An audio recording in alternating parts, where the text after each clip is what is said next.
The Backrooms. You've been here before. Phenomenon number 4. Spider posting. In Titty number 23. This article contains multiple issues and may be rewritten or removed. Wanderers are advised that this article may not qualify as a reliable source of information. Moderators have noted the following issues. Contains unsourced information, unverified rumors, or accounts of events that may not have occurred. Major issues with grammar, style, cohesion, tone, or spelling. Failure to comply with layout guidelines resulting in poor readability. Uploaded from an unregulated server outside Meg, Concord, and other known verifiable jurisdictions. Please be reminded that the general public database remains the go-to source for wanderers seeking urgent survival information. Troll posts and misinformation are seriously detrimental and may end up endangering another person, or even costing them their life. Do your best by ensuring that you submit information to the database only through the appropriate channels. More information may be found in the link in the description. From the Meg, Bettering Humanity. In Titty number 23. Habitats. Level 8, and also the Hive, maybe more. The spider is an entity that you can be encountered in throughout the backrooms. The spider are sometimes considered to be an extremely hostile entity, though this has been contested. They are only vaguely humanoid in appearance and looks nothing like a human being. Description. The spider is an extremely dangerous entity which, as his name suggests, is a spider, except that it is extremely huge in size and also lives in level 8 only and in the Hive as well. It can do this because the Hive is actually inside of level 8 and is part of it. The spider are only vaguely humanoid in appearance and looks nothing like a human being. It has 8 legs and does not exclude his 2 arms, which are human, and the spider have hands and fingers like a normal human being, even though it's a spider, but also has a face that to spider has on top of his body. It is a normal human face that I think is a man, but it could also be a woman face. I don't know. Behaviors. The spider is extremely dangerous. It didn't like human contact, so be sure do not approach it. Once it sees you, it will chase you. It is extremely fast, so don't even try to run. If you do it, it will catch up and eat you anyways. Just like all spiders, the spider has a web and can make webs from its self-body. It hangs in its web as a nest and also can use its webs to tear up human beings for when it's not hungry, so it can be eaten later. When humans are not around, it will eat the spiders around him as its food. It is also very sad and also cries all the time because it is in a lot of pain and torture. It also has many baby spiders and they will eat you, so you better run as soon as you see it. Or better yet, don't even go into level 8 and just stay away from all spiders. Discovery. I didn't know how this entity was being discovered. I just heard about it from my friend who was attacked by it and escaped from the spider. It is really true, Xiao, my friend is a Meg operative. He has go on many missions and is very experienced. Do's and don'ts. Do. You can. Stay away from it. Burn the Hoyus down. FUC1 exclamation mark exclamation mark exclamation mark 11 exclamation mark exclamation mark 1 exclamation mark. No spiders allowed. Don't go to level 8 as its children are all there and will attack you. Run, run, run, run, run, run, run, run, run. Don't talk to it. Try to kill the spider, as this will not work. It is already dead because it is a vampire ghost spider, because it was receiving a cursed. Confuse the spider with http://backroomswiki.wiki.com/entity16. It is taught Ali different and superior entity. Trust me. Moderator note. Okay, I have had it. This is the 7th time this month I've seen a cold post like this. At Dr. M. Fox, can you please do something? Meg Junior Archivist Lake Kessler. Replies. 1. Meg Records, the Meg Classified Database. Phenomenon number 4, spider posting. Inquiry, S/N, number 107. Security status, restricted. Security protocol. The information within this document shall be withheld from the public archive. Personnel without appropriate security clearance and the eyes of the public. Release of this document to any of the above parties without prior authorization constitutes a chargeable offense. Security justification. This investigative report is intended for internal circulation only. It contains speculative, unverified, and potentially confidential material which may scare or confuse the public and harm important diplomatic relations. Release to the public archive may also risk encouraging copycat behavior. The image shown here is a sketch depicting the hypothetical entity taken from a spider post. 1. Description. Spider posting refers to a bizarre, recent trend wherein crudely written spider-themed cold posts are uploaded to the General Public Database, GPD. The articles almost always focus on a single instance of a spider-like entity, often given a nonsensical name such as Arakinid, man spider, or, in one case, simply He-Big Sick. This entity is usually depicted as a figure possessing the head and torso of a human male and the lower body of a spider. Thus far, none of the thousands of Meg expeditions into Level 8 or the Hive have yielded documented evidence of this hypothetical entity. In view of this, the creature's existence is a statistical improbability and should not be counted as fact. It is noted that these spider posts have gradually increased in frequency over the past months. An exhaustive catalog of all known spider posts since the 1st of January 2018 has been collected and archived in the table below. Archived spider posts. All entries in the following table will be listed in the order of S/N, followed by the date of the cold post, followed by the archived file. 127. 05/05/22. Entity 23.docs. 126. 04/05/22. 102 entity by Weagle.docs. 125. 03/05/22. Entity 37.spider.docs. 124. 02/05/22. spiderking.txt. 123. 02/05/22. A82872 SAA 98WQ9.docs. 122. 02/05/22. Entity 045.docs. 121. 01/05/22. Spooderman Spider Ran.docs. 120. 31/04/22. Entity 089.txt. 119.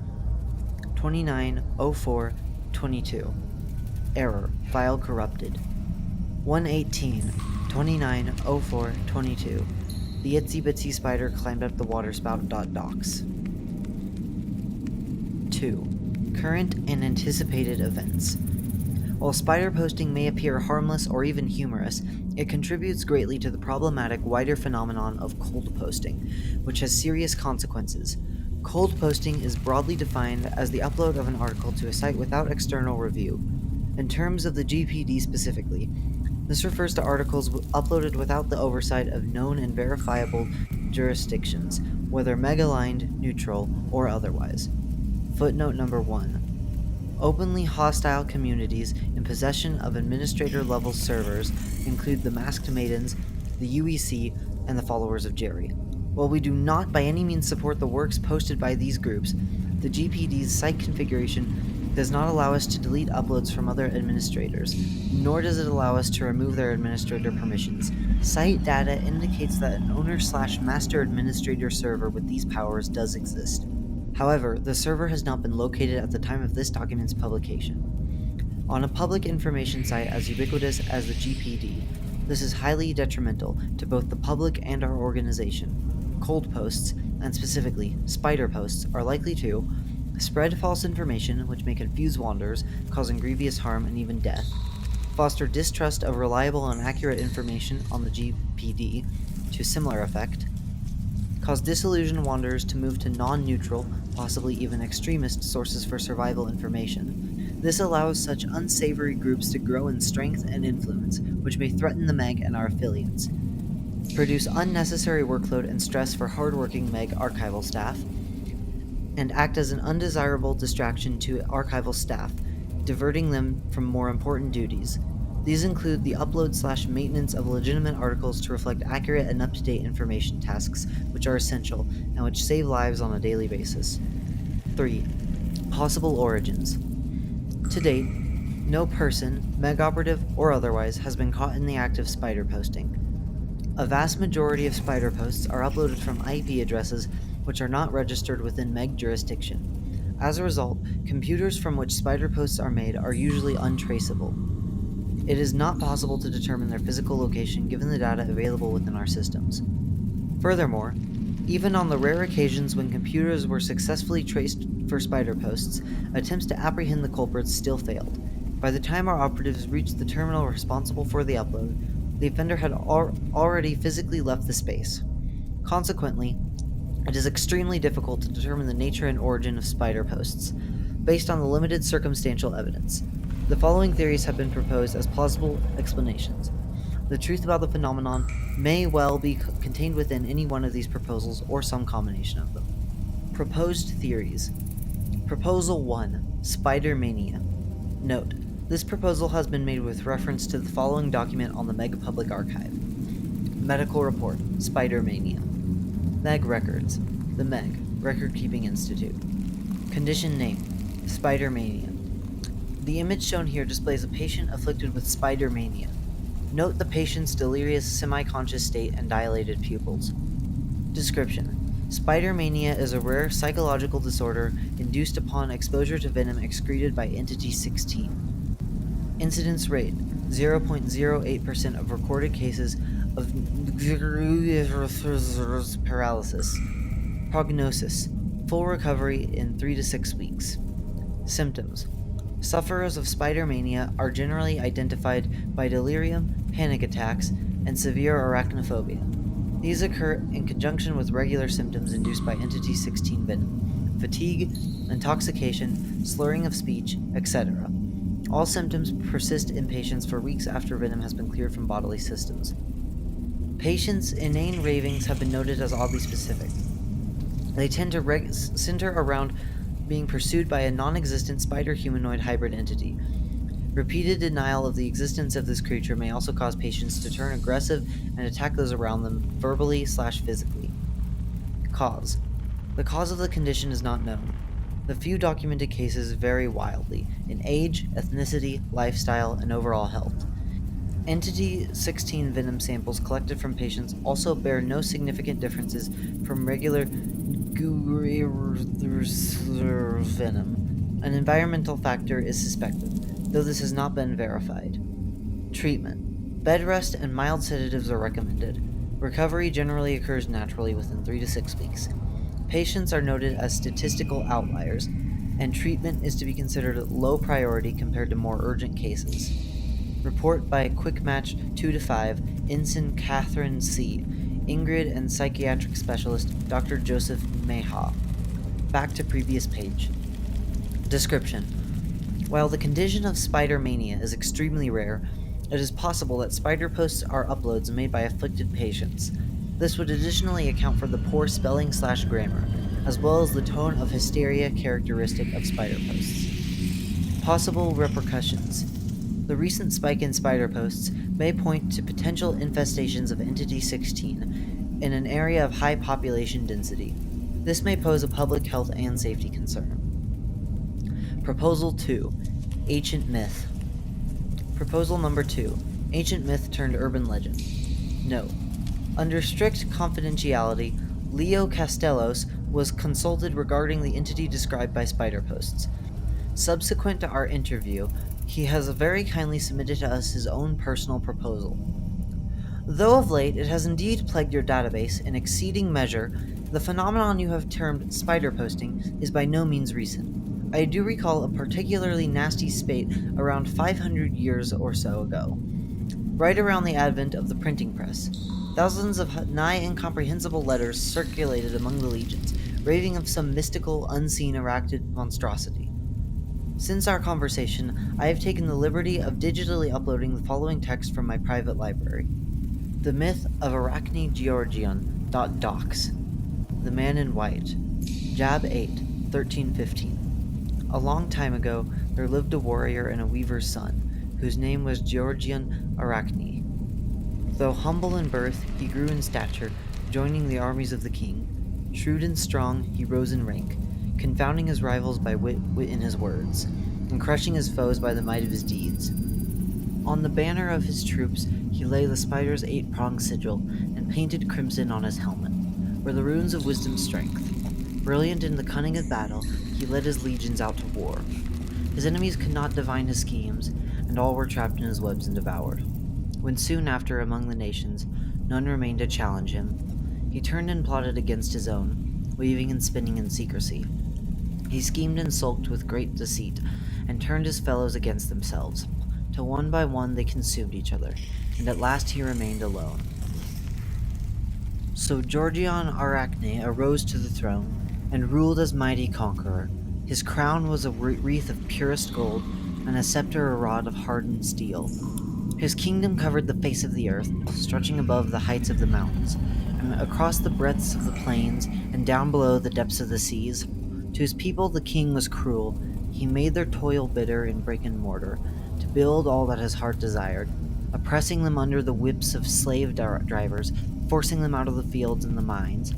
In all their harsh labor he ruthlessly worked them, that against his rule none might arise. Thus cried his people, "Your shackles are heavy upon our ankles. Loose our chains and lighten our yoke. With gladness we will pledge our allegiance and make your kingdom last forever." But the king scoffed in reply, "My shackles be thicker than your thighs. Upon your necks my yoke is heavy, and now I shall make it even heavier. Your backs I have scourged with the venom of spiders, and now I shall scourge with the scorpion's sting." So the king in hardness of heart tightened his web and choked his people. There one day a prophet who stood and spoke before the wicked king. In camel's hair he clothed himself, a belt of leather about his waist. He held a budded wooden staff, and a wild and brazen man was he. "From where have you come?" inquired the king. "I care not for the pantheon, for prophets or magi. I have no need. My reign proceeds from my hand alone. I come neither from foolish men who know not their right hand from their left, nor idols made of wood or gold, who cannot hear or see or speak, but bear the word of the one enthroned, who reigns forever clothed in white." Such was the prophet's bold reply. "Who is he?" sneered the king in response. "I rule my kingdom by my own hand. There is no one more reigneth above. My reign proceeds from my hand alone. His kingdom lasts forever and ever. His dominion endures from age to age," replied the prophet. "Thus says him who sits enthroned, Woe to you, O wicked king, for you have boasted in your heart. You bless your greed and revile the pure. You have condemned and murdered the just. In patience he does not resist. In your pride you regret me not. So in your scheme you shall surely fall. Renounce your sins by doing right, and your evil by kindness to the oppressed. Listen to the words I speak. Be not like the horse or mule, which understands nothing on their own, but must be controlled by bit and bridle, lest you be driven from men in shame. Surely in your chains you will crawl, a castaway into utter darkness, in the depths of the heart of the earth, unless you acknowledge that I am sovereign, the one enthroned over every kingdom, that I alone have made you great, and that I give my power to whom I please." "Ha!" cried the wicked king. "There is no one who reigns above. My reign proceeds from my hand alone." He scorned the prophet and sent him away. And so it was that day that as the king strolled on the roof, he said, "Is this not the kingdom I have made? My palaces stretch into the heights of the mountains, my fortresses litter the breadths of the plains, and my ships sail over the depths of the seas. By my power and for my glory, my reign proceeds from my hand alone. And as these words were on his lips, a voice came thundering from above, with an awesome sound, declaring, "Thus says him who sits enthroned, clothed in white, who reigns forever. Surely in your chains you will crawl, cast away into utter darkness, in the depths of the heart of the earth. For you will acknowledge that I am sovereign, the one enthroned over every kingdom, that I alone had made you great, and I give my power to whom I please." Immediately what had been said was fulfilled. Chariots of fire came down from above, destroying all that the king had made, with flaming wheels and brazen stallions. Their relentless waves trampled over his palaces, and on the heights of the mountains, his fortresses on the breadths of the plains, and his ships above the depths of the seas. And then a bright light shone from heaven, and the king fell to his knees. His body contorted at his waist, and grew 6 large and hideous legs. His abdomen bloated and swelled in size, and formed a hardened carapace, from which he still spun a thread, webs thicker than his human thigh. And from the castle roof he sunk, under the mountains and under the plains, and under even the depths of the sea, by his humorous swallowed hole. And there he remains to this day, a wicked king cursed by pride, cast away into utter darkness, crawling in the heart of the earth. The spider Georgian Arachne. Back to previous page. The fable is intriguing and has puzzled me for centuries. It may well be the very first example of a spider post. The work is not of lost origin, nor even of Greek origin, though it appears to have inspired the tale of Arachne in our mythology. The particular manuscript in my possession contains the text in Greek, Phoenician, and what appears to be the original language, an ancient Semitic script which I have found indecipherable. To the best of my recollection, my copy was donated to me by a stranger along with a repository of other eclectic texts, most of which I no longer possess. As I have stated before, I am quite certain that the creature in question is merely a human invention. In the thousands of years since the legions first arrived here, there has not even been a recorded eyewitness, let alone forensic samples of the beast.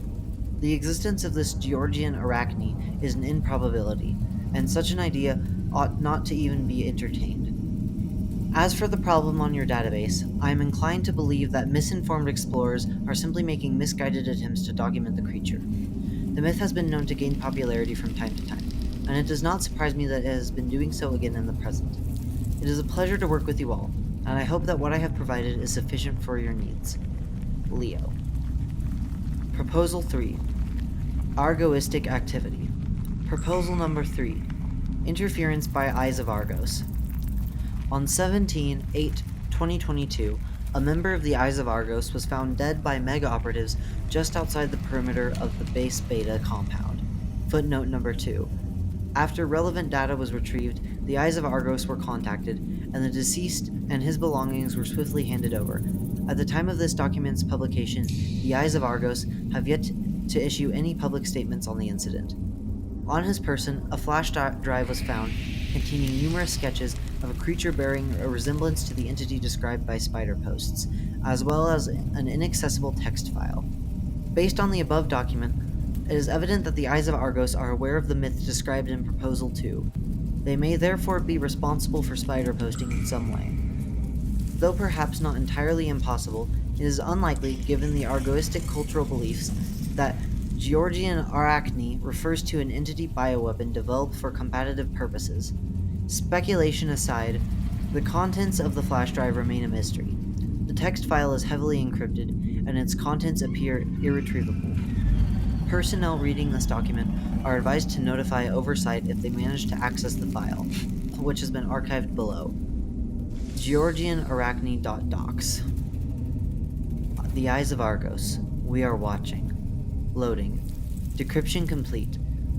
Authentication key accepted. Access granted. Welcome, Watcher. Greetings, brother. I am well aware of the difficulty of your clandestine operations, especially within an institution as vulgar and disorderly as the bothersome Meg. Know that your efforts are not in vain, and that your report has reached our ears. I bear grave news. The rumors are true. Georgian Arachne lives. Open report. Georgian Arachne. Concord Entity Classification System. Entity ID. Georgian Arachne. Habitats. Ground 8. Sin. High. Class. Chimeric. Properties. Dominant. Unique. Aggressive. Neurological. Toxic. Our expedition. Due to your covert duties, you are perhaps unaware of the resurgence of the dark cults in recent days. In the depths of the shadows, the cult of the Veiled and their allies have begun to amass their strength once again. In light of such developments, His Divine Justice, Argos himself, was troubled deeply by your report. Following your former correspondence, he commissioned our contingent to revisit the catacomb where Georgian Arachne lie, where he struck the foul creature down long ago, that we might be assured of his death. We ourselves knew his account of the Great War past, how he alone stood firm as our forces were overwhelmed against the dark forces of Inventius the Terrible. Cursed be his sinful name, and how, at last, wounded yet unyielding, he struck down Georgian Arachne, that repulsive gargantuan spider-formed monstrosity, and forced the hordes of the Veiled to flee in fear. It was therefore with great confidence and in high spirits that we set out for Ground 8.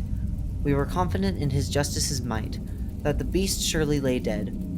Upon arrival at the catacomb, desecrated and sin-stained as it were, we expected to find naught but a corpse, bones at best, the filthy remains rotting in the aeons since his justice's triumph over the darkness. We were wrong. The catacomb. The image shown here displays the dark, narrow mouth of the creature's lair. It was infested with cobwebs, which appeared fresh upon inspection. The creature's tomb was not empty. Upon our arrival at the mouth of the cavern, we were engaged immediately by a band of reprobate fanatics, who were of the cult. With them they brought spiders of unnatural size, enhanced by forbidden arcane powers, being on average half an arm in length. These we displaced with utmost difficulty before entering that cursed cavern. The profane tomb began with a narrow tunnel, which quickly opened up into a chamber of mammoth proportions. Across this vast space, from wall to wall and ceiling to floor, were draped thick, repulsive spider webs like pillars. The size, thickness, and density of the webs increased towards the cavern's center, where they were plastered together like some preternatural, unholy forest of sin. These abhorrent webs were, at their largest, thicker in the girth than a human thigh. The sticky filth clung to anything it touched. It gave off a putrid stench of rotting decay that intensified as we approached. Upon the ground, the walls and the cobwebs of that wretched place crept arachnid forms of all manner, ticks, mites, scorpions, and above all, spiders, of all shapes and sizes, crowded every inch of every surface, laying eggs and hatching from eggs, and furthermore, crawling over, mating with, quarreling with, and devouring one another. Thankfully, being unaccustomed to the light incandescing from our armor, they recoiled at our footsteps, and withdrew upon our approach. As they retreated, we glimpsed upon the exposed rock arcane glyphs, no doubt etched by the Veiled in their quest to revere and empower the monstrosity we presumed dead. Not all these glyphs were ancient. Some appeared freshly carved, filled with an uneasy certainty of our location. We forged onward. It was then that we found ourselves in the center of that cavern, with horrific and unholy glyphs of all manner inscribed upon its walls, crawling and writhing with spiders, that our worst fears were realized. The creature. The image shown here displays Georgian Arachne, who lives. As we peered upward into the cluster of webs tangled in the center of the room, we found, to our horror, a colossal silhouette moving within the shadows above. We observed it grasping handfuls of squirming arachnids from the webs, lifting them greedily to its human head and emptying them onto its mouth. Simultaneously, we observed excretions from its bowels, not only webbing, but also, on occasion, large spherical clusters of eggs. Some of these eggs, within mere moments of being laid, hatched, and dispersed towards the walls of the cavern, where they began to lay smaller eggs of their own. So we learned that the arachnid hordes which surrounded us were the creature's children, and grandchildren, and great-grandchildren, and so forth, which it also ate, for sustenance, or for glee. Indeed, such a vile and senseless ecosystem could by no means sustain itself, but by the energies of the greatest of sin curses. To his misfortune and ours, Watcher Seamus made an errant step and quickly found himself entangled in the webs that surrounded us. Emboldened, the innumerable spider children approached and swarmed upon his armor. We could not save him, as he was engulfed and devoured by the creature's appalling spider children, which innumerably and disgustingly swarmed the walls and crawled into his armor.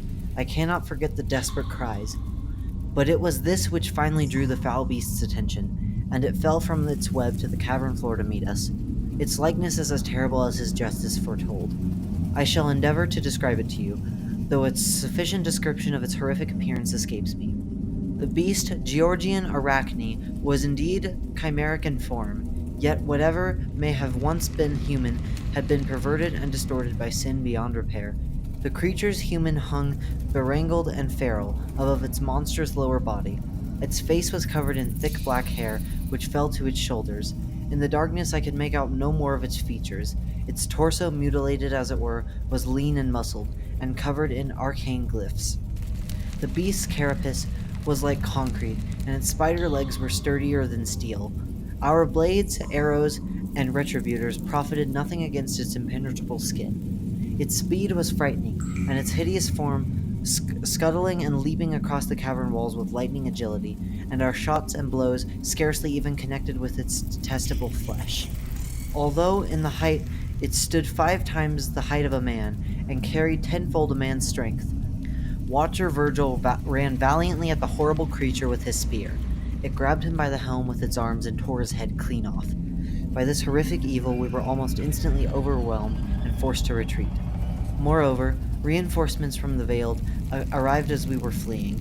Though they did not give chase, their attention seemed fixed instead upon the welfare of the beast and its kin within the tomb. By the creature's hand alone, we lost 6 watchers, among our most elite inquisitors: Seamus, Virgil, Riccardi, Alonso, Fernandez, and also Marshal Valentine. We could not even retrieve their bodies.